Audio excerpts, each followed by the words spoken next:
안녕하세요. 제가 사연 듣는 걸 너무나도 좋아하는 아줌마인데요. 오늘은 사연 신청자가 되어서 인사 올립니다. 아주 신기하고 재미있는 경험이 될 것 같네요. 저는 옛날에 말이지요. 친정집이 폭삭망하는 일이 있었습니다. 친정 아버지가 보증을 잘못 서셨던 게 문제였어요. 그게 잘못되어서 그 바람에 집이 폭삭 망했죠. 문자 그대로 집이 날아갔어요. 집이 없어서 친정 식구들이 길거리로 내몰렸습니다. 엄마, 우리 혹시 내일도 길에서 자야 하는 거예요? 어렸던 저는 친정엄마의 손을 꼭 붙잡으며 그렇게 여쭈어 봤었지요. 제대로 먹지도 씻지도 못하는 환경이었으나 지금 생각해보면 그랬던 것 치고는 제 몰골이 괜찮았던 것 같아요. 엄마가 워낙 신경을 잘 써주시는 분이었거든요. 어떻게든 어린 자식의 몸을 씻기고 특히나 얼굴을 깨끗하게 문질러주면서 눈곱이 있는지 없는지 자세히 들여다봐 주시는 분이었습니다. 제가 여쭈었을 때 엄마는 저에게 고개를 살살 저으시면서 아니라고 대답해 주셨었죠. 오늘은 남의 집 뒷마당에서 자기로 했다고, 그럴 수 있을 것 같다고, 적어도 길바닥은 아니라고. 그렇게 알려주셨고 저는 신이 나서 엄마의 손을 붙잡은 채로 방방 뛰었습니다. 세상에, 집이 없어서 남의 집의 뒷마당에 가서 자게 됐는데도 그걸 기뻐했다니 스스로도 믿어지지 않을 만큼 당시에 제가 희한한 아이였던 것 같아요. 그런 기질은 전부 다 엄마를 닮은 것이었겠지요. 심각한 상황에 내몰리신 분답지 않게 엄마의 얼굴은 의연하며 초연한 기운으로 반질반질 빛이 나고 있었으니까요. 하지만 그런 엄마도 아버지를 바라보실 때면 어딘가 근심 걱정이 가득해 보이곤 하였습니다. 아휴, 네 아버지가 얼른 기운을 좀 차려야 할 텐데 안 그러니? 살다 보면 이런 일 저런 일도 있는 거지. 너무 저렇게 낙심해하지 않았으면. 엄마가 씁쓸하게 중얼거리시는 소리를 들으면서 저는 100번 동의한다는 듯이 열심히 고개를 끄덕였었죠. 아버지는 많이 힘들어하고 계셨습니다. 왜 안 그러셨겠나요? 당신이 보증을 잘못 써서 가족이 집을 잃고 맨몸만 달랑 간신히 건지고서 길바닥에 나앉았던 것을요. 게다가 아버지가 보증을 서주셨을 정도라면 보통 얘기에 가까운 관계가 아니었으니까요. 정말로 가깝고 친밀한 신뢰가 넘치는 분을 위해서 아버지가 큰 결단을 내리시고 보증을 서주신 것이었으나 결과가 이렇게나 참혹했습니다. 아버지로 하여금 보증을 받아내셨던 그분은 당시 온 가족이 야반 도주를 하는 선택을 내렸던 것으로 저는 그렇게 알고 있네요. 아예 도망을 가버린 걸 보면 애초에 상황이 잘못되거든 끝까지 책임을 질 생각조차 없었나 봐요. 그러니 아버지가 상심이 더욱 클 수밖에 없었죠. 재산도 싹 다 잃고 가장 가까웠던 지인마저 잃은 것이었으니까요. 엄마는 그런 아버지를 바라보시며 충분히 원망을 보낼 상황이었으나 그러지 않으셨고 걱정만 많이 하셨습니다. 저러다가 네 아버지 정말 잘못되는 건 아니겠지? 나쁜 생각이라도 할까봐 나는 이제 그런 걱정까지 드는구나. 엄마가 깊은 한숨을 내쉬시는 것에는 이유가 있었습니다. 저희 집에 일어난 이 비극 같은 사태로 크게 충격을 받으신 친할머니께서 쓰러지셨거든요. 친할머니께서는 자식 사랑이 각별하신 분이었고 아버지 또한 그런 당신의 모친을 깊이 생각하는 효자이셨습니다. 그러니 여러모로 걱정만 더욱 가중되는 상황이었지요.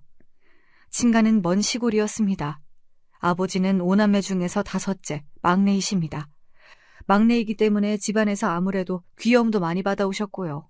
친할머니께서 워낙 애지중지하며 키우셨던 막내였기 때문에 보증을 잘못 써서 그런 엄청난 사달이 나버린 것에 충격이 막심하실 수밖에 없었던 것 같네요.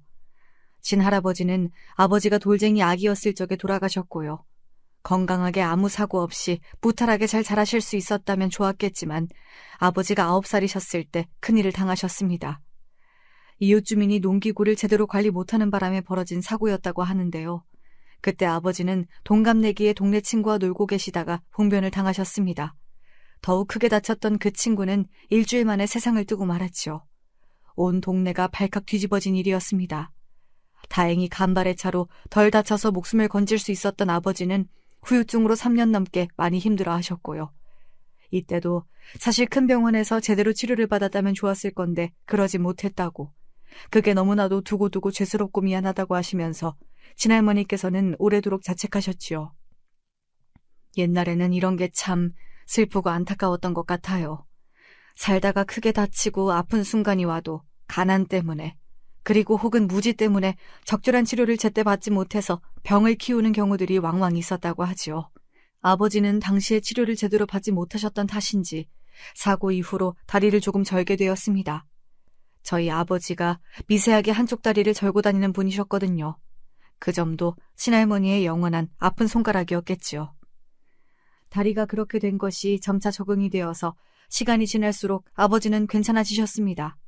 하지만 사고 이후로 그리 시간이 오래 지나지 않은 시점이었던 중학생 때는 다리를 저는 것 때문에 학교에서 놀림을 많이 받으셨고 많이 힘들어 하셨다고 해요. 아버지는 절대로 학교에서 힘든 것을 집에 와서 내색하지 않으신 분이었지요. 그런데 어느 날 같은 학교 학생들이 길에서 아버지를 조롱하는 모습을 가족들이 지나가다가 봐버렸던 것입니다. 한두 번 조롱을 당해오는 게 아니었다는 듯 무덤덤한 아버지의 반응 때문에 가족들의 가슴은 더더욱 찢어졌고요. 야, 이 못된 것들아! 너희 그러면 정말로 천벌받을 거다! 대번에 큰 고모가 커다랗게 고함을 내지르셨지요. 매서운 큰 고모의 기세에 못된 놈들이 죄다 주랭랑을 쳐버렸고요. 앞으로는 절대 참고 당하고 지내지 말라면서 괴롭히는 놈들이 있으면 다 혼내주겠다면서 그렇게 외치는 큰 고모의 듬직한 모습을 보면서 아버지는 눈물이 나오려는 걸 꾹 참고서 간신히 고개만 끄덕일 수 있었다고 합니다. 장녀인 큰 고모는 고된 식당 일을 하루 종일 다니고 계셨어요. 그 식당은 아주 심부가 못돼 먹은 곳이었지요. 설령 자기가 손해를 보더라도 상대가 잘 되고 이득을 보는 것은 절대로 용납할 수 없다는 자세를 가진 사장 부부가 하는 곳이었어요. 일하는 사람들에게 절대로 콩 한쪽을 베푸는 법이 없었죠. 큰 고모는 매일같이 밀려드는 서름을 꾹 참아내셨습니다. 어디 공장에 가고 싶으셔도 자리가 마땅하지 않았고 가족들을 위해서도 돈을 꾸준히 벌며 뭐라도 하려면 어쨌든 그 식당만큼 마땅한 곳도 없었거든요. 그래서 온갖 부당한 상황 속에서도 꾹 참으며 일을 하신 것이었지요. 이렇듯 열심히 사는 가족들을 너무 잘 알았기 때문에 아버지가 아무 힘든 내색을 안 하셨던 거예요. 막내 하나라도 학비 걱정 없이 학교는 다 다녔으면 좋겠다는 게 친가 식구들의 생각이었죠. 그 덕에 당신이 다른 걱정 없이 학교를 다닐 수 있는 거라고 여기셨던 아버지는 딴 길로 새지 않고 무조건 공부만 하셨습니다. 당연하다면 당연하게 친가에서는 공부로 두각을 나타낸 경우는 단 한 번의 전례도 없었거든요. 그래서 아버지가 처음이었어요. 열심히 죽도록 공부를 해서 대학까지 간 경우 말입니다. 아버지는 상경을 해내셨어요. 서울에 있는 대학교에 합격을 하셨거든요. 빠듯한 형편에도 불구하고 아버지를 위한 잔치를 친가에서는 열었다고 하네요. 홀로 낯선 서울 도시 생활을 하게 되신 아버지는 외롭고 힘드셨다고 해요.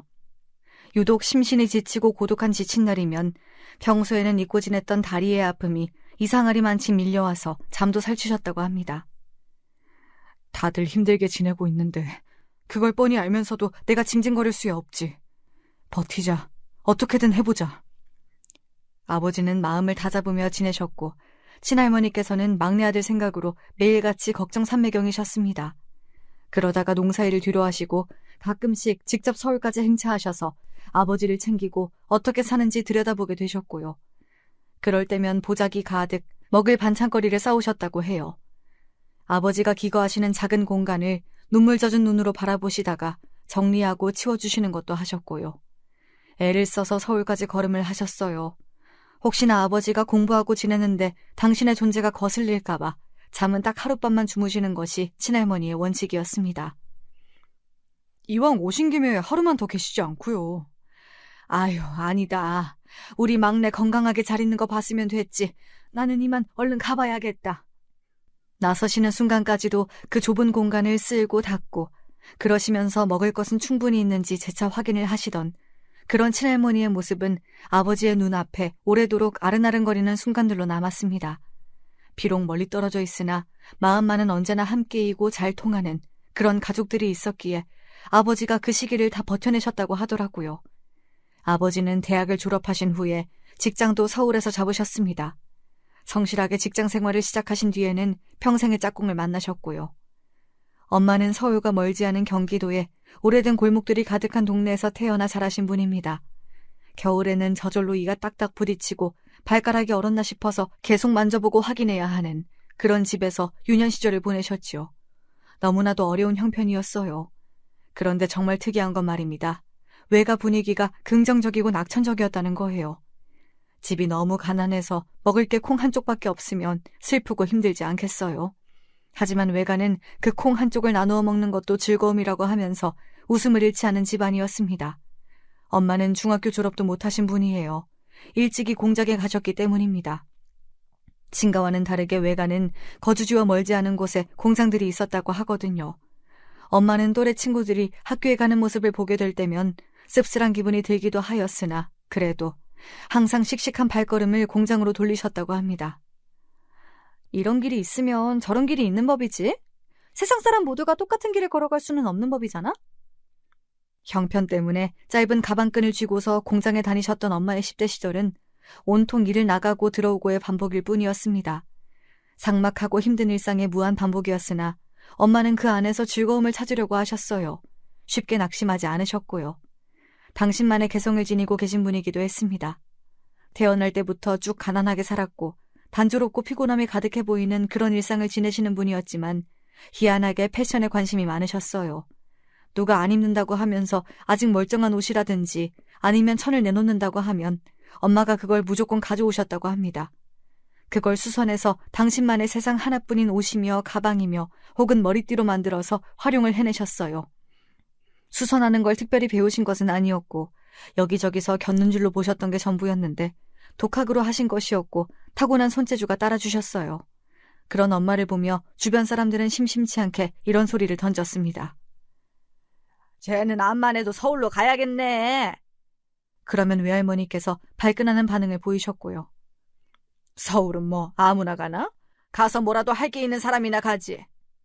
답지 않게 툴툴거리시는 외할머니의 모습을 사람들은 의아해했습니다.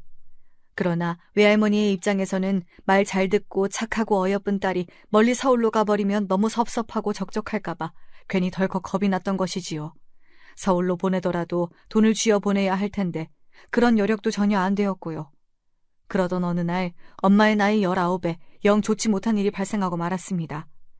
공장에 다니던 엄마를 그간 눈여겨보면서 노려온 어떤 노총각이 있었던 건데요. 질이 나쁜 사람이라는 평가가 자자했다고 합니다.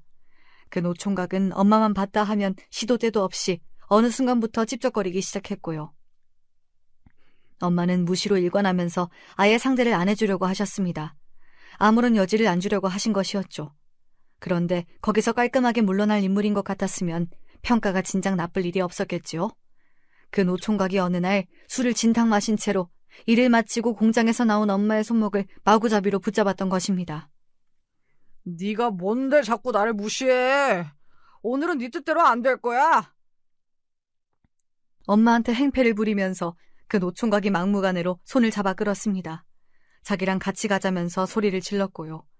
손을 잡았으니 이제 다른 것도 해야 한다. 여자는 남자 앞에서 자빠지는 순간에 끝나는 거다. 그러면 결혼해야 한다. 막 이런 헛소리 또한 늘어났다고 합니다. 너무 놀란 엄마는 처음에는 온몸이 굳어버렸으나 이내 정신을 바짝 차리셨고 힘으로 밀린다는 것을 깨닫자마자 미친 듯이 비명을 지르셨다고 해요. 같은 공장의 사람들이 사람 살려 하는 커다란 소리를 듣고서는 달려나왔고 소리의 방향을 찾아서 따라간 끝에 엄마를 발견해 준 거예요.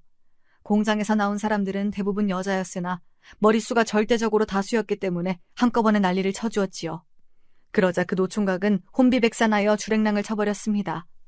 그 노총각이 자기 또래 여자한테 그렇게 굴었어도 천인 공로했을 텐데 한참 어린 여자한테 찝쩍거렸다는 사실은 그 공장 일대에 분노를 불러왔습니다. 그 미친 자식이 다시는 이쪽으로 발도 못 붙이도록 만들어야겠어. 그런 놈은 다시는 대가리도 똑바로 못 들고 다니도록 해야지. 엄마가 일하시던 공장을 비롯하여서 몇 군데 공장들의 관리자급들이 나서준 거예요. 근근히 공장의 인력이 부족해지는 때를 맞춰서 일을 해왔던 그 노총각을 이제 아무도 안 받아주기로 했습니다. 아예 단합을 해서 그 노총각을 내쳐버린 것이었죠. 공장의 왕 고참이 성실한 엄마를 좋게 봐주고 있었기 때문에 그런 움직임이 결국 가능했습니다. 엄마는 단 한 명을 위해서 모두가 그렇게 나서주었다는 사실을 두고두고 신기해하셨으며 그때를 곱씹으실 때마다 감동에 차오르셨습니다. 한 사람 한 사람이 뜻을 맞추면 그게 엄청난 힘이 되는구나. 덕분에 그 순간에 느꼈던 공포와 무력감 같은 끔찍한 것들이 금세 사라지고 있는 것 같아. 이제는 점점 아무렇지 않아지고 있어. 그 순간을 떠올려도 전혀 무섭지 않은 때가 곧 오겠지. 그래서 엄마는 그 사건을 끔찍하고 무서웠던 기억으로 남기지 않으실 수 있었어요. 고마운 감정이 차오르는 일로 엄마의 안에 남게 되었지요. 그리고 그 일 때문에 외할머니께서는 생각을 바꾸게 되셨습니다. 엄마가 그때 도움을 못 받으시고 만약 그대로 끌려가서 무슨 변고라도 당했다면 가정만 해봐도 너무 소름이 돋는 일이었으니까요. 어차피 남자를 만나 결혼은 하겠지. 그럴 거면 여기서 이렇게 수준 낮은 놈들 만나지 말고 차라리 큰 물에서 노는 놈들을 만나라. 어디 얼마나 괜찮은 놈들이 있는지 살펴보고 그중에서 제일로 괜찮은 놈을 잡아서 결혼하면 되지. 그러니 네가 이제 서울로 가서 사는 게 어떠니? 너도 이제 20 외할머니께서는 엄마에게 서울행을 권하셨어요. 그 예쁜 개성을 서울에 가서 꽃 피우면서 젊은 날을 살아보라고 하셨습니다. 엄마는 깜짝 놀라셨고 너무 갑작스럽다 생각하시면서도 차마 빈말로라도 거절을 못하셨지요. 다시 안 올 기회라는 생각이 들었기 때문에 가족들의 응원과 지원을 받을 수 있을 때에 가야 한다고 여기셨던 것입니다. 엄마의 가슴에는 늘 서울에 가서 살고 싶다는 바람이 들어 있었던 거예요. 그러나 외할머니께서 그걸 싫어하시는 걸 알고 있었기에 일부러 티를 내지 않고서 꽁꽁 감춰오신 것뿐이었지요. 상상하지도 못했던 계기를 통해 외할머니의 권유를 받아 서울로 가게 되셨던 엄마는 외로움과 불안을 끌어안은 채 타지 생활을 열심히 하고 있던 청년을 만나 사랑에 빠지셨습니다. 그렇게 제 부모님이 결혼까지 하시게 된 것이었죠. 한눈에 서로가 평생의 동반자라는 걸 아셨다고 하네요. 시골 출신의 차분하고 성실한 아버지와 긍정적이며 발랄한 엄마가 언제 어느 때고 행복하게 잘 지내셨던 건 아니에요. 의외로 부딪히시는 순간들도 많았습니다. 하지만 그럴 때면 아버지가 무조건적인 인내를 발휘하시거나 엄마가 긍정적으로 상황을 바라보시면서 매번 산을 넘을 수 있었던 것이었지요. 두 분은 외모부터 성격까지 너무 극과 극이었기에 이 점을 신기해하였던 저에게 엄마는 말씀하셨어요.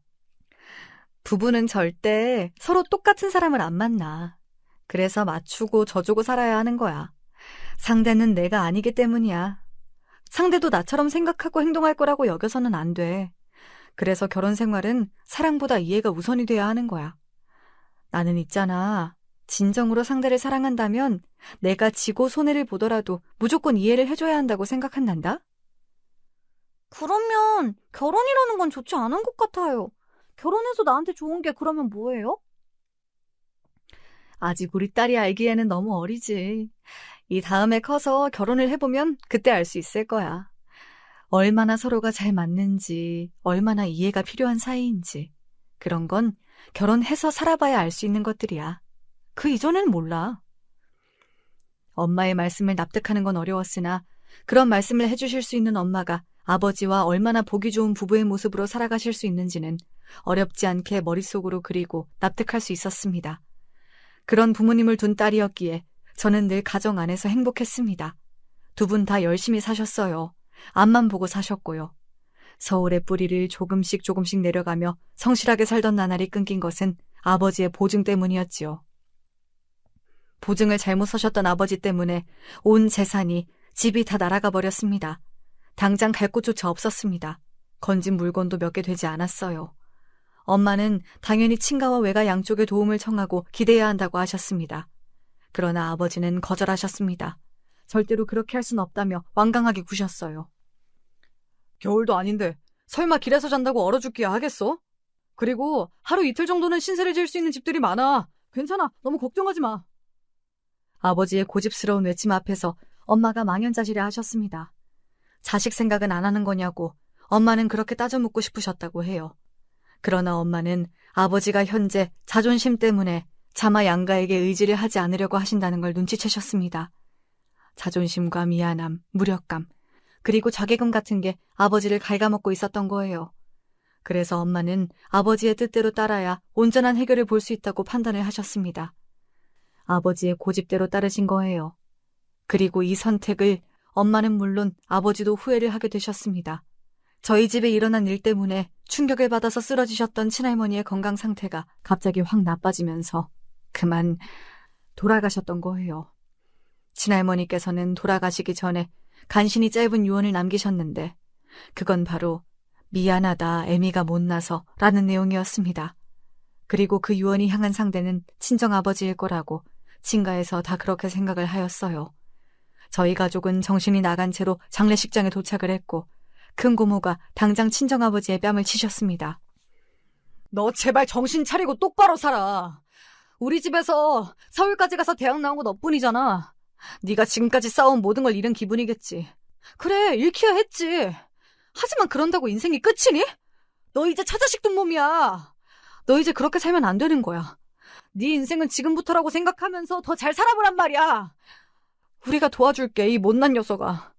돈 받는 게 뭐 어때서 그러고 있어. 그러지 마. 나는 집에다가 뭘 해준 적도 없는데 왜 나를 도와줘? 나는 막내랍시고 받기만 해왔어. 나 옛날에나 힘들었지. 나이 들고서는 다리 때문에 크게 구애받은 적도 없었어.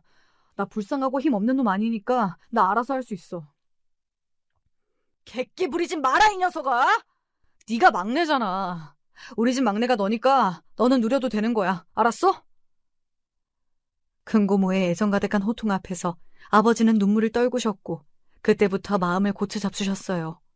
아버지 당신은 아니라고 하셨지만 남들과는 걷는 모양이 다를 수밖에 없는 다리 때문에 항상 조금씩 피해의식을 달고 사셨지요. 그게 아버지를 가로막고 있었는데 이제는 달라지기로 하셨던 거예요. 친할머니의 영정 앞에서 맹세를 하셨죠. 그리고 저희 가족은 외가에 가서 지내게 되었습니다.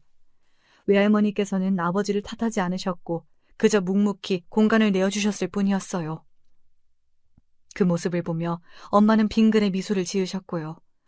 외갓집과 1시간 거리에 큰 고모가 살고 계셨는데요. 그때 큰 고모가 당신의 시댁으로부터 혹시 작게 식당이나 해보지 않겠냐는 제의를 들었다면서 실없이 웃으셨습니다.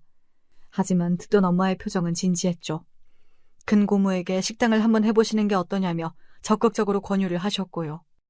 그 덕에 용기를 얻으신 큰 고모가 식당을 작게 내셨습니다. 엄마가 가서 일을 도와주셨고요. 워낙 센스가 좋으신 분이라 식당 구석구석을 아기자기하게 잘 꾸미셨습니다. 작은 식당에 그렇게 꾸며봤자 뭔 소용이 있겠냐고 큰 고모는 그러셨지만 손님들의 반응은 좋았고요. 또한 엄마는 직접 위생모와 앞치마도 만드셨고요. 그러자 작은 식당이지만 어엿한 체계를 갖춘 곳으로 보이게 됐습니다. 처음 오는 손님들로 하여금 신뢰를 만들더라고요. 그리고 워낙 큰 고모가 식당에서 구를 대로 굴러보셨던 분이라 조리부터 서빙까지 기가 막히게 해내셨습니다. 저는 엄마의 손에 이끌려 항상 식당에 갔었고 그런 모든 모습들을 보며 자랐지요. 결국 식당이든 뭐든 장사는 사람이 하는 거야. 사람이 잘해야 하고 그 안에서 사람끼리 잘 지내야 하지. 사람이 별로이면 손님들은 결국 그 불편함을 눈치챈다. 모를 것 같아도 신기하게 다 알더라. 달변가이신 큰 고모의 입에서 나오는 말씀들은 때마다 저의 눈을 빛나게 만들었습니다. 길바닥에서도 지내봤던 저희 가족은 정말 악착같이 살았지요. 그 시기를 아버지는 버텼다고 표현을 하셨습니다. 그리고 긍정적인 엄마의 성격 덕분에 버틸 수 있었던 것 같다고 덧붙이셨고요. 제 눈에도 아버지와 엄마는 외모부터 성격까지 극과 극으로 반대였으나 그렇기 때문에 결국은 서로에게 원동력이 되어주셨던 것 같더라고요. 열심히 하루하루를 살아가시는 부모님을 보며 씩씩하게 자라난 저는 고등학교 졸업 후에 전문대로 입학을 했습니다. 짧은 재학 기간 동안에 좋은 기회를 얻어서 일본에서 한 학기를 지내게 됐는데요. 저는 희한하게 공부는 뒷전이고 일본의 식당을 돌아다니는 것에 빠져버렸어요. 그런 저를 일본에 같이 갔던 동기들이 걱정하는 눈길로 바라봤지만 엄마를 닮아서인지 저는 낙천적이었고 즐거운 체험을 꿋꿋하게 이어갔습니다. 그 시간들이 제 취업에는 별로 도움이 안 됐죠. 하지만 나중에 다른 도움으로 돌아왔어요. 사람 인생이란 모를 일이네요. 저는 그저 그런 중소기업에 취업을 해낸 뒤 제법 성실한 인상을 위해 심어주었어요. 어느 날 옆부서 과장님이 저에게 남자 소개를 받지 않겠냐고 물어보셨는데 제가 워낙 성실하고 괜찮은 것 같아서 이야기를 꺼내는 거라고 설명을 하셨습니다. 상대는 서울 4년제 대학을 나왔고 집에 돈이 좀 있는 편이라고 했어요. 깜짝 놀란 제가 그 남자의 직업은 뭐냐고 물었더니 그 과장님이 난색을 표하시며 그건 직접 만나서 물어보라고 하셨고요. 호기심이 생겨서 일단 소개를 받기로 했죠. 그렇게 제가 남편을 만났습니다. 저는 대체로 긍정적이고 낙천적인데 남편도 비슷했어요. 심각한 걸 싫어했거든요. 일은 어디 멀쩡한 기업에 다니다가 현재 쉬는 중이라고 하였습니다. 퇴사는 현실이 아닌 꿈을 택한 거였지.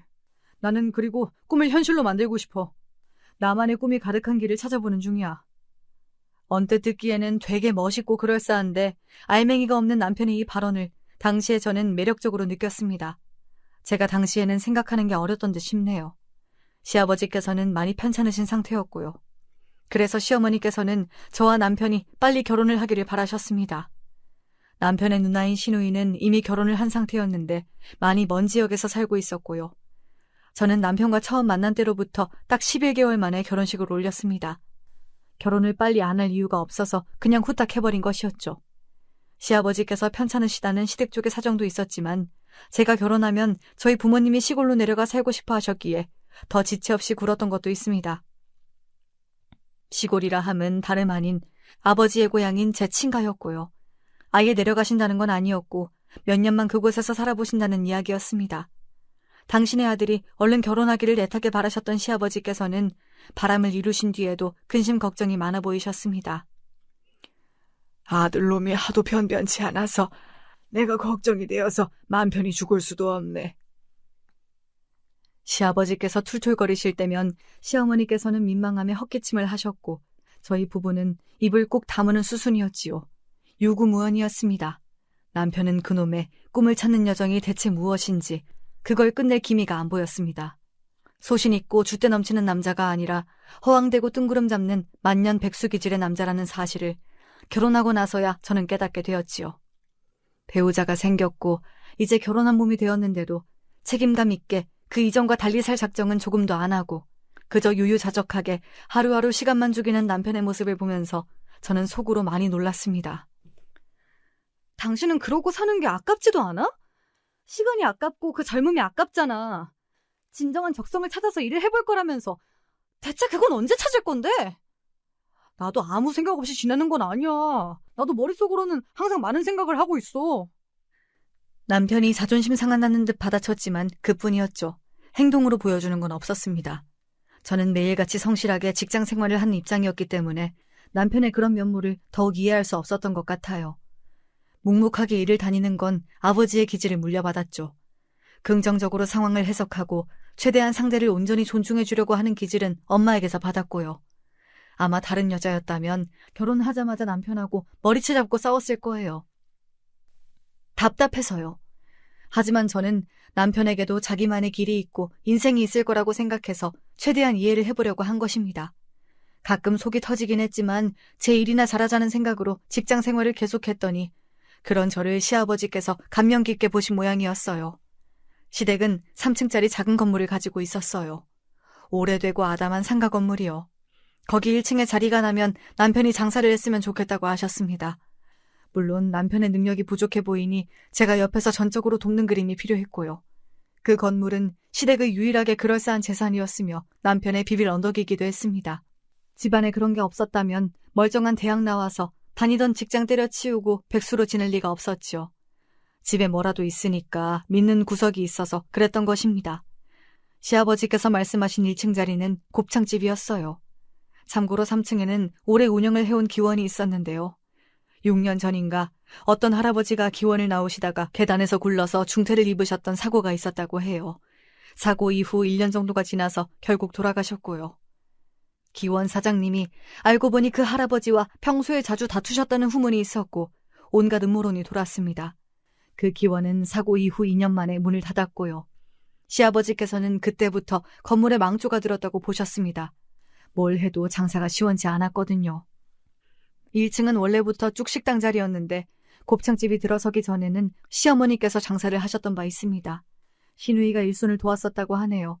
하지만 장사는 잘 되지 않았죠. 심지어 이때 시누이하고 모녀 간의 의가 상해서 개판 싸웠다고 하더라고요. 이걸 시어머니께서 알려주신 건 아니었고 남편한테서 들었습니다. 아, 그리고 그것보다 더 이전에도 거기서 식당 한번 직접 했었어. 우리 이모가 하셨었는데 그때도 망했었지. 시댁 측에서 총 2번 장사했다가 다 말아먹었고요. 손해만 극심했습니다. 그렇게 돈을 까먹어서 스트레스가 쌓이는 바람에 시아버지의 건강이 더 나빠졌던 거라고 남편은 그런 소리를 농담투로 뱉었고요. 곱창집도 장사 안 돼서 계약 끝나는 대로 나가는 마당에 그 자리에서 장사를 해봤자 초짜이기도 하니까 당연히 실패일 거라고 남편은 예상했어요. 저보고 시아버지의 제안을 거절하라고도 했습니다. 저도 그럴 생각이었는데 마침 신기하게도 직장의 상황이 어려워졌던 거예요. 다니기에 눈치가 보일 정도였죠. 그래서 저는 이럴 때에 그만두고 식당을 해보는 쪽으로 마음이 기울었습니다. 사실 어렸을 때 많이 봤던 큰 고모가 식당 하시던 모습이 자꾸만 눈에 아른아른거렸거든요. 보나마나 말아먹겠지만 큰 코를 다쳐보는 것도 나쁘지 않겠지. 대신 손해를 본 만큼 네가 다 갚아야 한다. 시어머니의 짜증스러운 엄포 앞에서 저는 어머님도 망하셨을 때 보상을 직접 하셨냐고 여쭈고 싶었지만 꼭 참았습니다. 남편에게는 그런 소리 안 하시고 응원이나 해주시던데 왜 저한테만 그러셨는지 모를 일이었네요. 아무튼 남편은 아무런 생각이나 계획이 없었기에 제가 전부 다 구성을 했습니다. 메뉴는 퓨전 일식이었어요. 일식은 달고 짜니까 한식에 칼칼하고 담백하며 개운한 맛을 접목시키고자 하였지요. 제가 대학 시절 일본에서 지냈던 그때부터 생각을 해온 것들이었답니다. 개성이 넘치는 대신 맛은 대중적인 것에 가까웠어요. 제가 모든 준비를 다 했고 남편은 한 게 정말로 아무것도 없었죠. 다만 남편이 가게 주인이었으니 당연히 나와서 장사를 같이 하는 거였습니다. 저 혼자서 어떻게 하나요? 누군가는 더 있어줘야죠. 첫 술에 배부를 순 없다지만 장사는 오픈빨이라는 게 있잖아요. 그래서 새로 오픈을 하니까 궁금해서 와주시는 주변 동네 분들이 좀 있었습니다. 그리고 남편은 단 5일 만에 들어 누웠습니다. 5주 아니고 5일 맞아요. 일주일도 못 버틴 거였죠. 어떨 때는 갑자기 손님이 들이닥쳐서 정신이 하나도 없고 그거 지나면 또 아무도 안 와서 지루하고 설거지며 청소할 건 왜 이렇게 끝이 없는지. 남편은 못 해먹겠다고 하면서 소주병을 깠습니다. 적성에 안 맞고 비위에 안 맞는다고 했어요. 그럼 대체 남편은 뭘 하면서 살려는 걸까 싶어서 저는 착잡했는데 시어머니께서는 다른 의미로 마음이 아프신 모양이었습니다. 힘들어서 못하겠다는 사람한테 억지로 시키지 말고 가게는 네가 알아서 하면 안 되겠니? 오픈빨도 곧 떨어질 텐데 하루 종일 팔이 날리면 너 혼자서도 할 수 있잖아. 네? 아무리 그래도 저 혼자서요? 네가 사람을 구해서 쓰든가. 너한테 내가 이런 소리 안 하고 싶었는데 나라고 자식을 능력 좋은 인물로 안 키우고 싶었던 줄 아니? 하지만 내 바람과는 다르게 결과물이 그런 걸 어쩌니?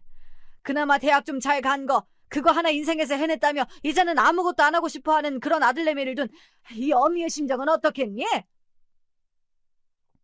시어머니께서는 아들 일에 신경 쓰고 머리 아파하는 걸 이제 좀 그만하고 싶다고 하셨습니다.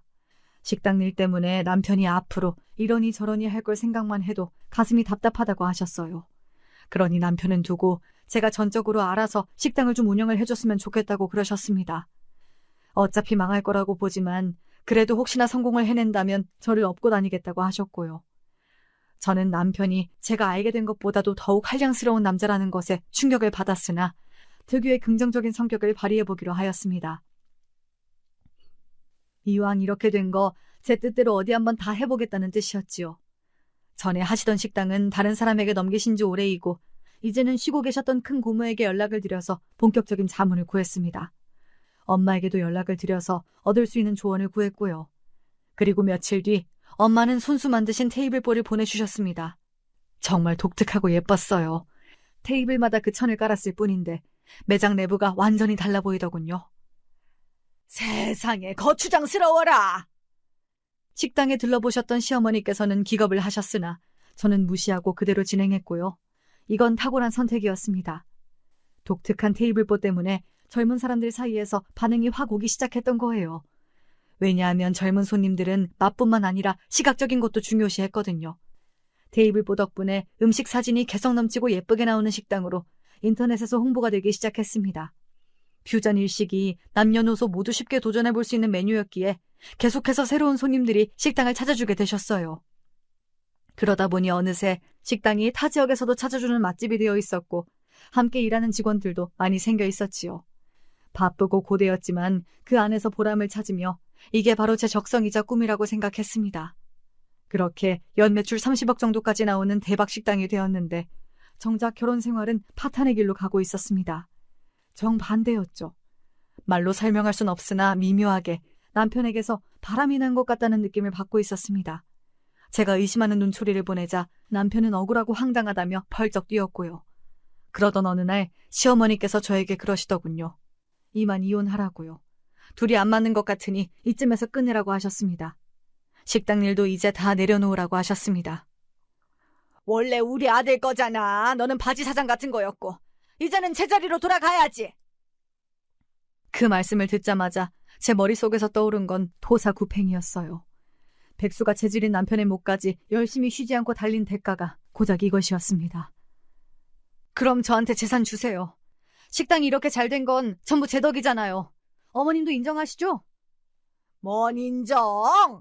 네가 많은 걸 하긴 했다만 애초에 우리 집안이 아니었다면 너는 구멍가게도 못 냈어 이거사! 저는 어머님 아들이 바람났다고 생각을 해요. 그래서 본래 저를 못마땅하게 보시다가 이참에 며느리도 갈아치우면 좋겠다고 어머님이 이번엔 작정을 하신 거라고 여기는 중이고요. 그게 무슨 소리야? 증거 있어? 우리 아들이 너랑 안 맞는다고, 하나도 행복하지 않다고, 너무 힘들다고 그러길래 내가 이혼하라고 딱 밀어붙이긴 했다. 단지 그것뿐이야. 그리고 식당은 네 것도 아닌데 그건 네가 너무 나대긴 했지. 이제 주제 파악하고 네 원래 자리로 가는 거란다. 그러면 제가 바람의 증거를 수집해도 되는 거죠? 수집할 방법이야 꽤 되거든요. 자신 있으세요? 그러자 시어머니께서는 뜨끔한 기색을 감추지 못하셨죠. 제가 밤낮 없이 식당에 매달려 있는 사이 남편 놈은 바람이나 피우고 있었다는 걸 아주 확신하게 됐고, 제가 안 잊고 왔던 시어머니께서는 이참에 어떻게든 길을 쓰고 저를 쫓아내려 하신다는 것도 너무 잘 알게 되었으니 저를 싫어하는 사람들 사이에서 저 또한 더 이상 살고 싶지가 않았습니다. 조용히 이혼할 테니까 그럼 제 몫의 재산은 주세요. 식당 제가 성공시킨 거 그만 부정하시고요. 사람들은 제가 사장인 줄 알아요. 그러니 저는 그 식당이 제 거라고 주장하면서 상황을 시끄럽게 만들 수 있습니다. 그러면 식당 이미지는 나빠지겠죠? 젊은 손님들이 인터넷 보고서 찾아오는데 그런 지저분한 소문이 떠돌고 있으면 과연 와줄까요? 얼마 못 가서 결국 망할 거예요. 그리고 제가 이혼을 안 하겠다고 하면 그걸로 끝인 거 아시죠? 제가 이혼을 해주는 입장이에요. 저한테 고압적으로 그러시면 곤란합니다. 이런 영악한 년. 나는 네가 이래서 순진한 것과 점점 거리가 멀어 보이길래 마음에 안 들었던 거야. 그래서 너는 얼마를 원하는데? 당연히 다요. 재산이 제 덕분에 불어났는데 당연한 거 아닌가요? 어차피 식당은 황금알을 낳는 거위잖아요. 아까워 마시고 과감하게 그냥 주시죠? 저는 일부러 크게 불렀습니다. 크게 불러야 깎이고 깎이더라도 숫자가 클 테니까요. 시어머니께서는 개거품을 무시며 절대 다는 못 준다며 협상에 들어가셨고요.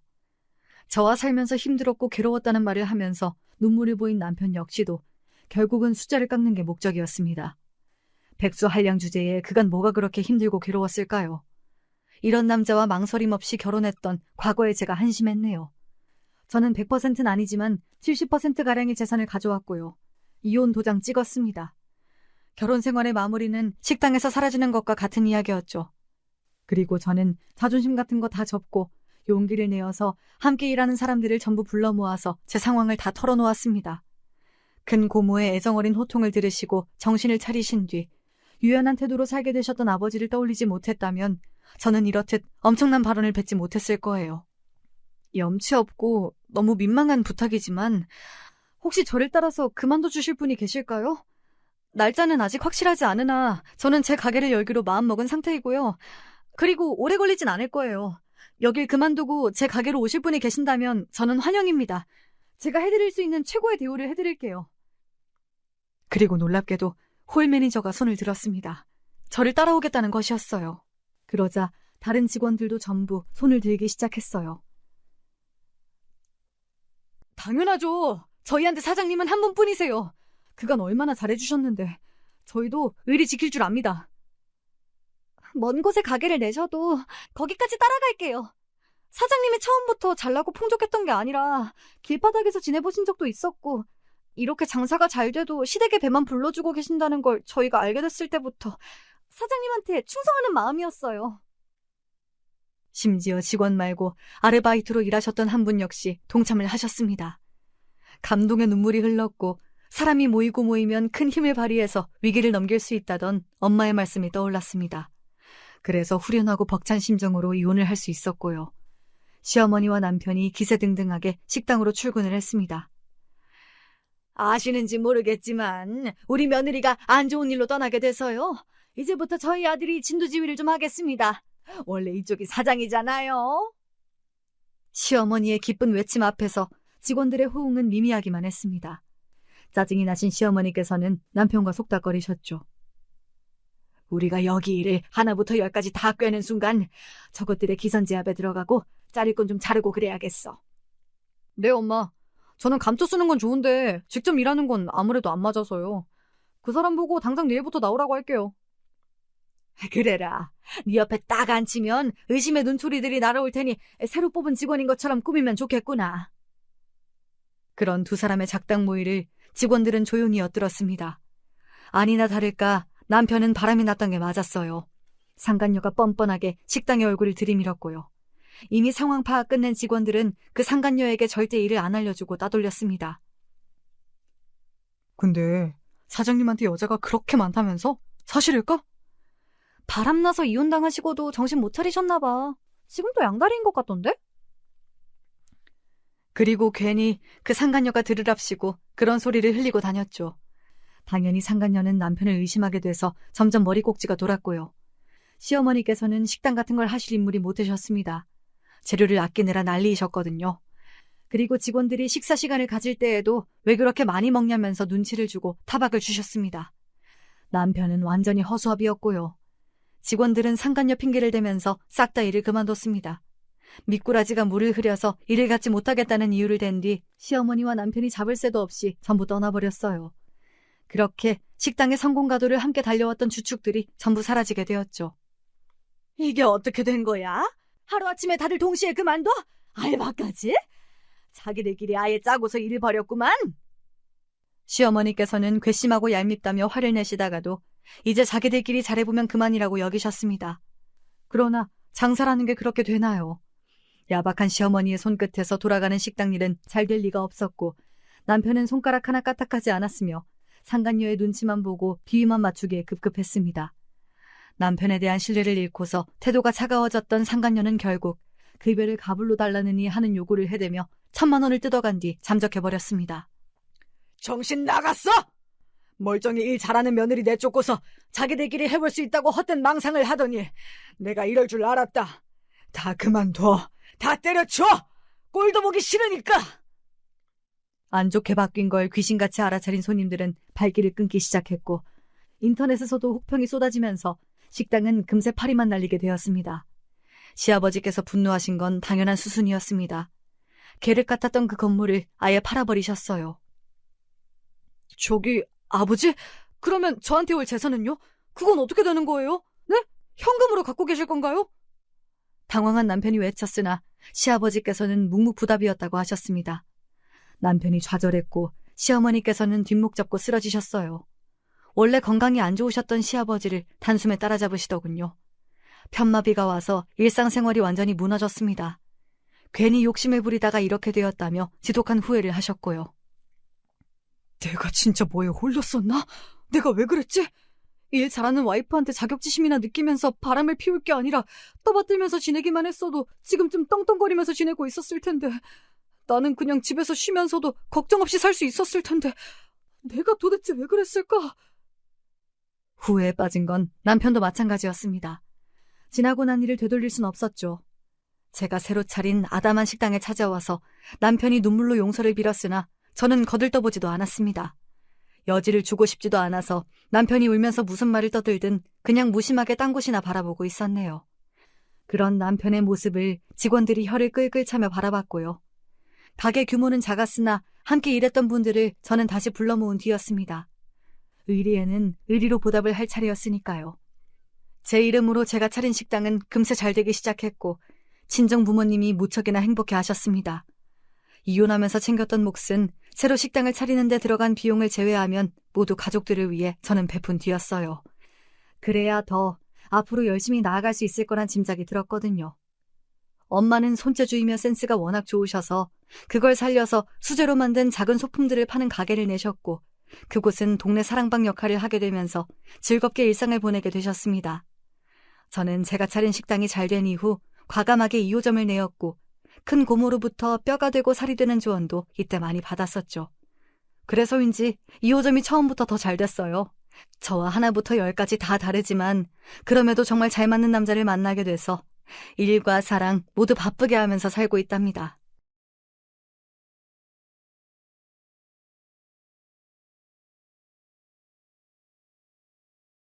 안녕하세요. 저는 현재 큰맘 먹고 열심히 살아가고 있는 30대 후반의 여성입니다. 열심히 살아왔고 그래야만 해서 더 독하게 목표를 세우고 있는데요. 제가 이렇게 칼을 갈게 된 건 다 제 남편 때문이에요. 더불어 거기에 붙어 있는 못된 인간들 때문이기도 하고요. 우선은 남편이 문제기도 하지만 남편과 연관된 같은 여자인 시어머니 때문에도 아주 죽을 맛이었어요. 우리 어머니는 이런 표현이 좀 세기도 하지만 아주 야비한 늙은 두더지처럼 자기 아들과 자기 욕심에만 따라 이끌리시던 분이에요. 그래서 남편도 피곤해했었고요. 우리 엄만 나 낳기 위해 엄청 고생을 해서 그런지 누나들과 달리 너무 날 올감했는 느낌이야. 군대 갔을 때도 너무 유난이셔서 외려 더 힘들었다니까. 어머니가 시댁에 구박을 많이 받으셔서 그런 거 아니야? 형님들은 그래도 어머니랑 사이 좋은 편이잖아. 누나들이 사이가 좋긴 뭐가 좋아. 엄마한테서 벗어날 때 얼마나 좋아했는데 다들 시집도 안 갔으면서 저렇게 집을 나간 이유가 있어. 어머닌 그럼 형님들 독립하실 때 아무 말씀 안 하셨어? 그러니 남편이 엄청 한숨을 쉬면서 한편으론 질린다는 표정으로 말하더라고요. 뭐라고 하려다가도 일단 아들인 내가 엄마 옆에 남아있으니 별말 안 했지. 우리 엄마는 다 나가고 없어도 나 혼자만 남아있음 아무 신경 안 써. 이 말마따나 어머니는 진짜 자기 아들밖에 모르는 분이셨어요. 이런 집 아들이랑 결혼하면 안 된다고 아직 결혼 안 한 아가씨들이 있으면 쫓아다니면서 말리고 싶네요. 전 어쩌자고 결혼을 한 걸까요? 아마 예상은 하셨겠지만 그래도 결혼 전엔 남편이 아주 잘했어요. 제발 결혼해달라고 사정사정을 했었거든요. 부탁이야. 나랑 같이 결혼해서 한번 행복하게 잘 살아보자. 난 우리 엄마 등살에 끌려다니며 살기 싫어. 난 장가 아니면 엄마한테서 벗어날 수가 없어. 당신이랑도 알콩달콩 살고 싶고. 아, 이 남자 어쩌지? 결혼해줘야겠네, 진짜. 세상의 모든 남자들이 대부분 그렇듯 이 사람도 결혼 전엔 별의별 이벤트들을 많이 해가면서 절 기쁘게 해줬어요. 그러니 저도 결혼을 결심했었고요. 그런데 저는 그때 약속을 받아야 했던 것 같아요. 엄마랑 확실하게 분리된다는 장담이랄까? 그런 게 있었어야 했었는데 말이에요. 어머니는 시댁 근처에 신혼집을 얻어주신 뒤 잠시도 안심을 못 하시더라고요. 예, 명운이 낳겠다고 내가 얼마나 고생한 줄 아니? 그 위로 딸들을 내가 둘이나 낳았어. 그것들 낳고 아들 못 낳는다고 네 돌아가신 시아버지한테 어마어마하게 구박받았다. 아, 네 어머니 고생스러우셨겠어요. 안 그래도 명훈 씨가 어머니를 엄청 안쓰러워해요. 저도 많이 들어서 알고 있고요. 우리 명훈이한테 너 정말 잘해야 돼. 그런 신랑감 두 번 못 본다 너. 난 명훈이 장가 안 보낼 생각이었어. 옆에서 끼고 보기만 해도 아까운 아들인데 하도 명훈이가 너한테 장가 간다고 해서 보낸 거야. 네, 네 어머니. 저 일하러 들어가야 해서 그만 전화 끊을게요. 몇 번 이렇게 성화를 들어드리면 나아질 줄 알았는데 제 오산이었나 봐요. 전혀 아니더라고요. 어머니는 심심하면 제 회사 앞으로 찾아오셔선 같이 밥을 먹자고 하셨답니다. 네? 회사 앞이시라고요? 아, 어머니 저 점심은 여기 직원들이랑 먹기로 했는데 아, 지하철 타고 오셨다고요? 네, 어머니. 근데 다음엔 오실 때 미리 연락 좀 해주세요. 미리 연락하려 했는데 내가 오늘 너무 바빠서 못했어. 우선 나와라 얼른. 여기 한식 잘하는 데 없냐? 나 너무 추우니까 빨리 나와라. 어머닌 저렇게 늘 막무가내로 본인의 의사를 표현하셨고 저는 한동안은 끌려다녔어요. 이런 사정을 말하면 남편은 초반엔 언제나 제 편을 드는 것처럼 보였어요. 엄마가 갑자기 찾아갔어? 당신 많이 놀랐겠다. 나한텐 이제 전화 못하고 자기한테 하나 보네. 내가 엄마한테 그러지 말라고 얘기해둘게. 아, 꼭 좀 말해줘. 아들 장가 보내놓고 허한 걸 자꾸 나한테 호소하셔. 어제도 점심시간 딱 1시간인데 어머니가 자꾸 붙들고 안 놔주셔서 못 나갔다니까. 진짜 이날 너무 곤란했던 게 그 사람 많고 정신없는 밥집에서 어머니는 본인 얘기만 끝까지 하시는 거예요. 네 남편 낳던 날 진짜 나는 2번 죽는 줄 알았어. 옆집 할머니가 와서 그렇게 기절하지 말고 정신 차리라고 뺨을 때려댔다니까. 그거 맞고 일어나고 아직도 애는 안 나왔으니 이게 꿈인가 생신가 했어. 아이고 애기 낳는 거 진짜 힘든 일이네요 어머니. 그래. 그러니까 너도 고생 안 하고 한 번에 아들 낳으려면 지금부터 공을 들여야 돼. 명훈이도 아들 낳고 싶어 할 거야. 어머니는 다소 망측한 얘기까지 회사 점심시간에 우리 회사 직원들도 지나다니는데 아랑곳 않고 말씀하시더라고요. 아, 어머니 그런 건 저희가 알아서 하도록 할게요. 그리고 저 이제 들어가 봐야서 역까지 같이 걸어가실래요? 아이고, 넌 얘기 좀 하려면 금방 일어나재고 뭐 이렇게 보기 힘드냐. 내가 지하철을 타고 1시간 걸려서 여기까지 왔는데 다들 좀 기다리라고 해. 밥은 먹고 일해야 될 거 아니냐.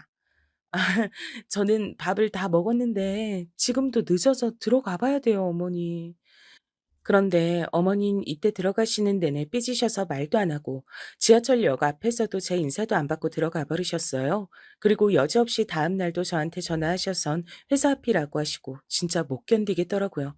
남편을 통해서 말을 전했더니 어머니는 그날 밤에 서럽다고 며느리가 아들 뺏어갔다고 울면서 전화하셨어요. 믿어지시나요? 내가 이런 취급받으려고 우리 명훈이 그렇게 힘들게 나와가지고 장가를 보낸 건지 딸년들도 오지게 말 안 듣고 나가고 나한테 남은 희망은 우리 명훈이 하나뿐인데 집 사주고 아들도 뺏기고 너무 서러워 죽겠다 진짜. 그런데 문제는 이 상황에서 남편은 제 편이 되어주지 않는 거예요. 제가 쩔쩔매면서 자기 엄마 전화를 1시간 넘게 받고 있는데도 피곤하다며 자러 들어가더라고요. 자기야, 저기 엄마랑은 잘 해결해. 난 도저히 엄마 통화 못 들어주겠어. 더 못 들어주겠으면 그냥 듣다 말고 끊어버려. 그래도 돼. 말은 저렇게 하지만 본인은 아들이니까 가능하지. 전 그렇게 하면 안 되잖아요. 그러니 계속 들어드리고 착한 며느리 역할 한답시고 주말에도 쫓아가고 남편은 옆에서 남일 보듯이 절 냅두더라고요. 안 그래도 된다니까. 그렇게 받아주다 보면 나처럼 못 벗어나. 엄마 전화 그냥 받지 마. 어떻게 그래? 어머니는 집도 절도 다 해줬더니 아들 부부가 자기 외면한다고 울고불고 난리야. 자기도 좀 어떻게 해봐. 내가 왜 그렇게 해? 어떻게 엄마한테 벗어났는데.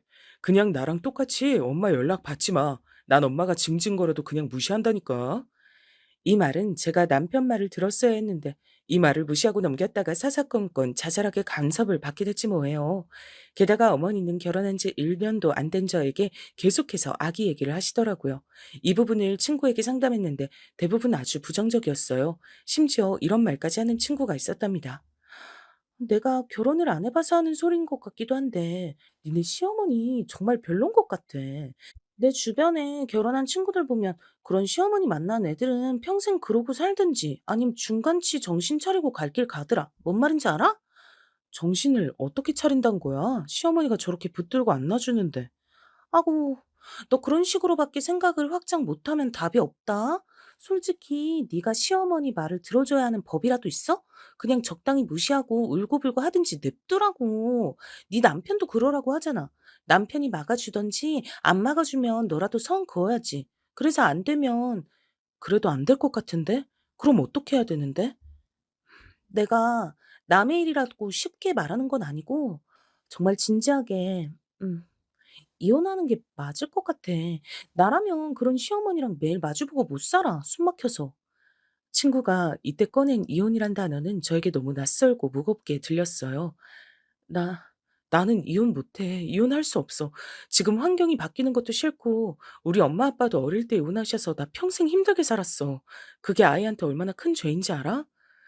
그러자 친구는 안쓰러운 표정을 지으며 제 맘 안다는 듯 말을 하더라고요. 그거야 알지. 근데 너희 부모님이 널 생각하며 계속 불행하게 싸우면서 지내셨어도 힘들지 않을까? 우리 엄마가 참고 산 케이스인데 그래서 결혼이라면 지긋지긋해 하잖아. 그리고 너넨 애기도 없잖아. 남편이 적극적으로 말려주지 않는 데다가 너가 너무 힘들면 생각해보란 거지. 암만 그래도 나 이혼은 절대 안 돼. 남편이랑은 좋지도 나쁘지도 않게 잘 지내고 있는데.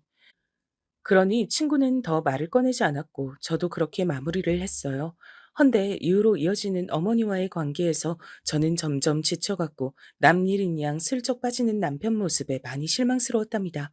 와중에 아기가 생기지 않으니 산부인과도 열심히 다녔는데 그 부분도 같이 노력해주지 않았어요. 이번 주에 나 산부인과 갈 건데 같이 가줘야 돼. 남편도 가서 들어야 할 얘기가 있고 혼자 가기도 싫어. 기분도 이상하단 말이야. 아, 근데 그렇게 서두를 거 있어?